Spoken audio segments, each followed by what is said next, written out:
Good morning, everyone, and welcome to ETF Passport. Today, I'm going to show you how to build a bulletproof ETF portfolio. Most people invest blindly, tossing money into trending stocks or chasing the next big thing. But building a smart, long-term portfolio isn't about hype. It's about structure, strategy, and simplicity. In this video, I'll walk you through how to build a bulletproof ETF portfolio for 2025. Whether you're just starting out or refining your approach. This guide will help you create a low-cost, diversified setup that actually works. So what makes a great ETF portfolio? Let's start with the core principles. Diversification. You don't want all your eggs in one sector or region. A solid portfolio spreads risk across. Geography. Are your stocks located in the US or internationally?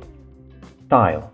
Growth, dividend, equity, all styles should be included in a portfolio. Asset type.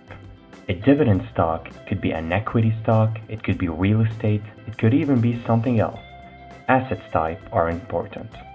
Low fees. Expense ratios matter more than you think. Over time, high fees can eat into your returns. We'll only focus on ETFs with low or ultra-low expense ratios. Simplicity. You don't need 20 tickers to build wealth. Most strong portfolios are built on just 3 to 5 ETFs that do their job well.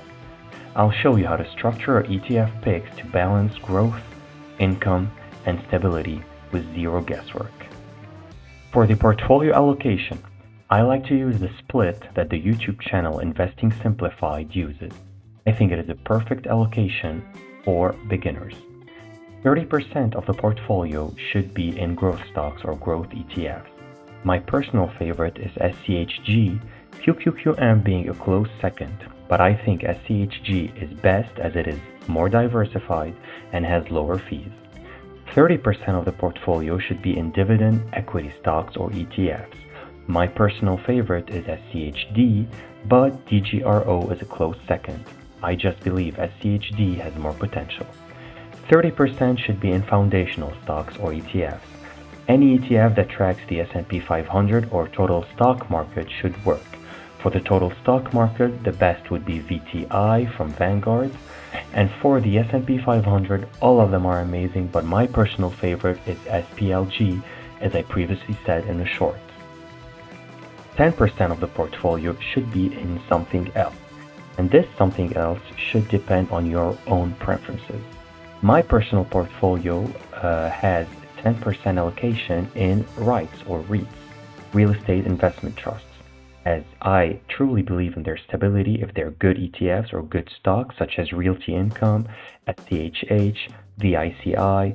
I believe them to be winners, and I really like the dividends that come from them, especially the monthly dividends such as Realty Income and SCHH.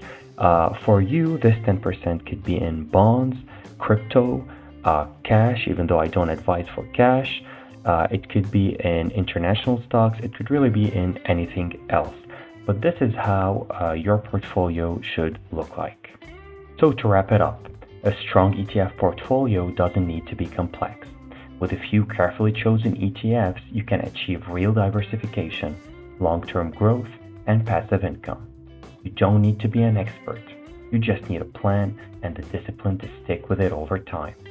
Markets will go up and down, but when your portfolio is built on solid foundations, you'll sleep better and invest smarter. Just keep in mind a few tips. Reinvest dividends. Never cash out if the market crashes. And keep a long-term plan in your head. Staying in the market always beats trying to beat it. If you found this helpful, subscribe to ETF Passport. I post ETF breakdowns, portfolio tips, and dividend strategies every week. And if you want to use the same tracker I use in my own portfolio, check my previous video. Thank you, and I'll see you next time.